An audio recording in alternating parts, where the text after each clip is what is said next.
Initially, I was concerned about adoption and how the technology would be picked up on the shop floor. Previously, we were paper-based.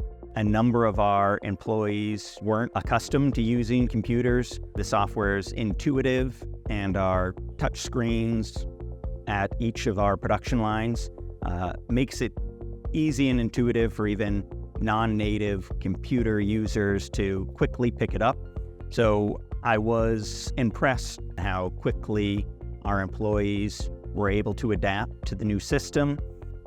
Plex has also increased transparency. So for example, our production schedule includes the inventory requirements and inventory values, and I've found that this has allowed some people to catch certain things that we may not have noticed and bring it to our attention if something seems like it may not add up, whereas previously not everyone would have visibility to that level of information.